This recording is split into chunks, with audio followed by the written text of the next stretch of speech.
Dictation start now. Irrigation and power form the basis of the agricultural and industrial development of our country.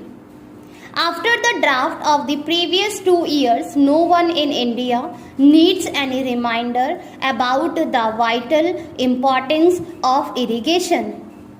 There is also no doubt that electricity will always be a basic element in any formula for progress. The draft has also proved that electricity is an input for agriculture.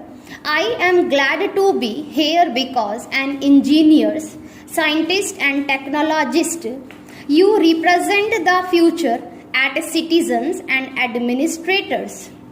We look to you to uncover our natural resources and suggest how best these might be exploited in the national interest. Technology is moving ahead in every direction, and day by day new opportunities are opening up before all of us. What we need is the availability of large quantities of power at very low prices, which would influence changes in technology and stimulate the development of a new technology.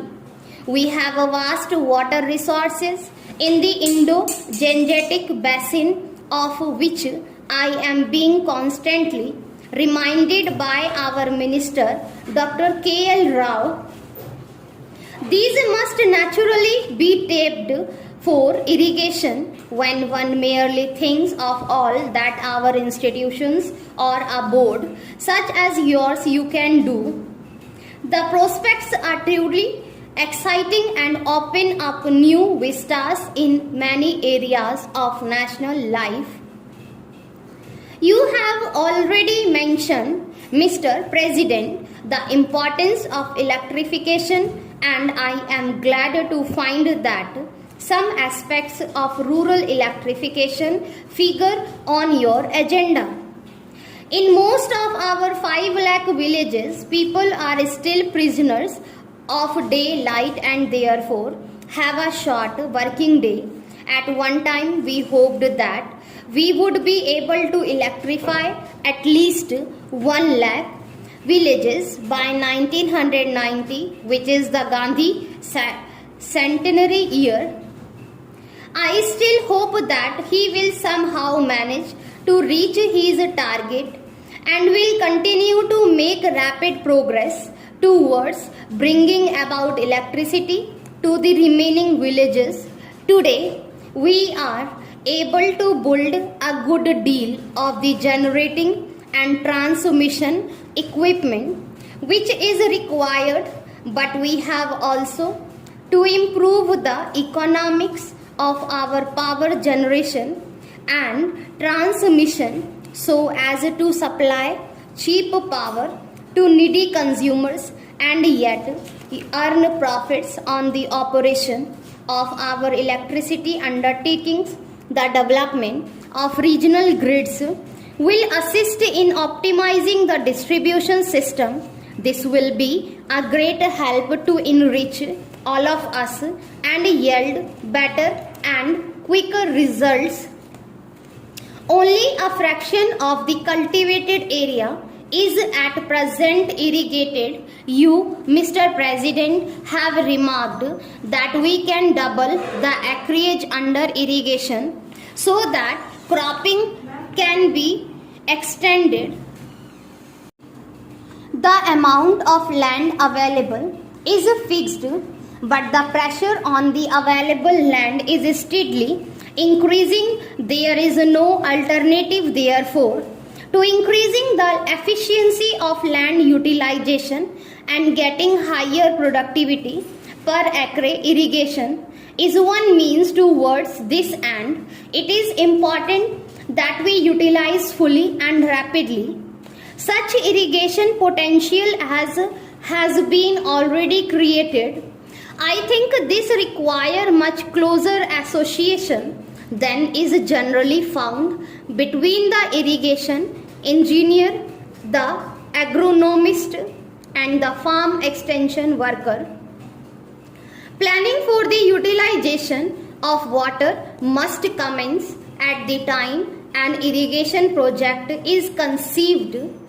It cannot be left to be taken up when construction is advanced or after storage has been completed. I have been heartened to hear of the good work which has been done in the Kosi area. This might well be a model along with some others to be studied with advantage. India already has what is said to be the largest irrigation system in the world. But I am told that our water management system could be greatly improved.